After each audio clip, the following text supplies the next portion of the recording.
Broadcast is back, baby. Hunting, right?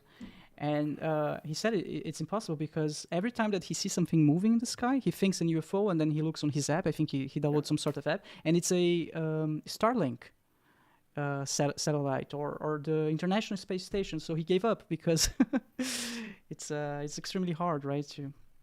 There is a whole track of research that is using now daylight high-speed cameras because it moves very fast, but by day too. So by day you can't confuse it with stars or Starlink. So you have much less signal, but you have a much better signal-to-noise ratio inside your research. So it happens every time. And it's still a rare event. It's only once per month above France. So you need to be at the right spot at the right time. Yeah, I was thinking the other day, why it's so rare? And I came up with this analogy. Maybe it makes sense. Like, imagine there's an ocean full of fish. Just one fish gets caught. There's a fisherman and he gets one fish. It's like one fish from billions and billions of fish. And then when he got thrown out in the water, back into the water, he talks to the other fish. Guys, you won't believe what happened to me. I went out there and saw this other creatures. Like, everyone tell you're crazy. But it's something that happens. There are fishermen and they catch fish, but there's so many fish out there that for them it's rare. In their perspective, it's rare. No, your metaphor is very true because if you look at the military witness reports, you see that very soon government studies try to bait UFOs by trying to attract them. So they really fast noticed that there was a huge interest from this craft towards nuclear weapons. So they started putting observation and listening posts around it and collecting data from it. So it's really hush-hush, they don't talk about it often, but you have a whole track of data that is to bait UFOs somewhere. In France? Passively in France, I would say. We don't actively create the occurrence, but we monitor where they are known to happen often. And we had Michael Vaillant, who was a Japan expert for 15 years that did a point pattern analysis of the phenomenon across the whole territory of France to look for what was interesting for UFOs. And if you look at the map of France, you see a very dense area that concentrate UFO reports around nuclear and strategical nuclear bases or nuclear reactors for power plants. Interesting. Why do you think that?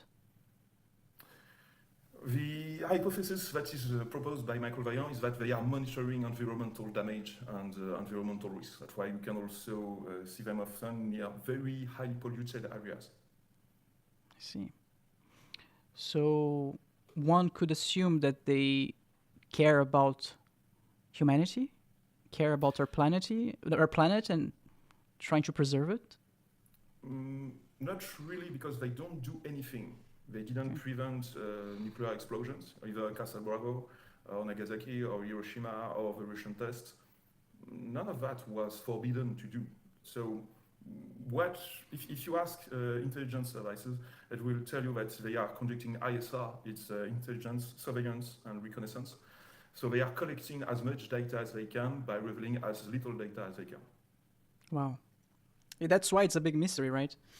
Yes, that's defined by them to do so. That's why if you want to do skywatch, to go UFO hunting, as you said, don't take your cell phone with you, don't take a photo apparatus with you. Just go alone with nothing on you, because it is monitoring us already. So they won't allow you to take a good picture. I see.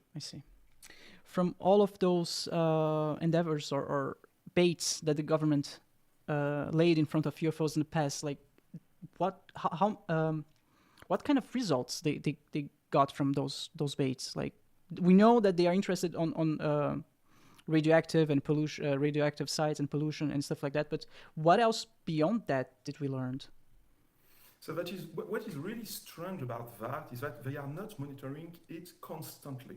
They are monitoring areas where we will deploy nuclear bases, which is very strange to do. Once we stopped moving nuclear weapons or creating new types of nuclear weapons, they stop monitoring. So we are not really sure why they are doing that. The intelligence explanation is that they are monitoring our rate of progress in technology, but we are not sure.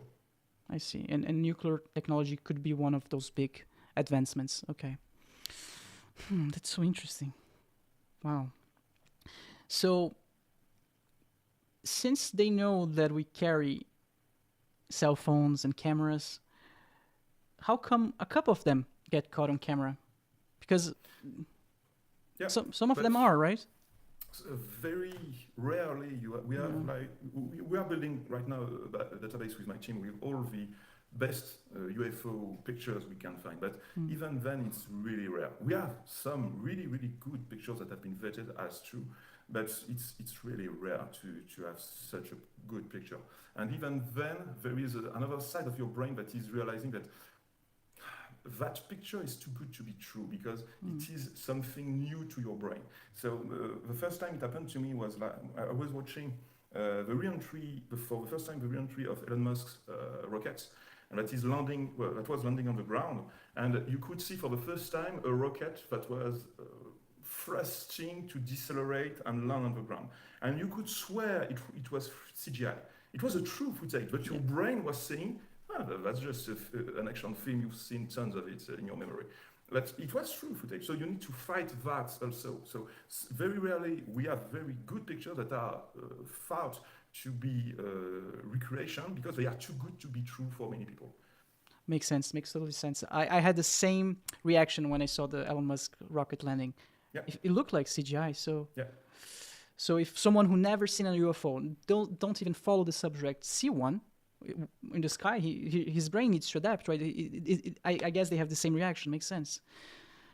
Oof, yeah. What is really interesting that our very good pictures come from people that saw UFO twice, because the first time the brain just collects data on the new thing, and it just cancels. It's not a plane, it's not a helicopter, it's not a balloon, and it just goes through the whole list of what you have in your memory to try to identify what it is. And it takes several minutes to the brain to sort out everything he knows and just realize, oh, well, that is really new. And then you can start to react. So that's a type of, like an hypnosis state where your brain is just trying to understand what he's seeing. But the next time, your brain knows that it is anomalous, and that's when you start to get really good pictures of it. Isn't there a code that says that goes like, any technology that is too advanced looks like magic? Yeah, so that's Arthur C. Clarke, very old and very good saying. There is a whole side of ufology that is really bothering me, that is leaning towards paranormal and ghost stuff. And it's just the reason why scientists didn't take care of the topic for so many times. And it's explained very well about your sentence. When you encounter something that is really advanced towards you, it's just pure magic for you. So you try to explain it by magic, and you have UFO cults that are being made because people think it's new gods coming towards Earth. And I'm not kidding. It is really happening right now. It has been happening since the 60s. You have people gathering and creating religious church towards UFOs. Watch full episodes of the Brewcast on the main YouTube channel, youtube.com/@brewfrasca.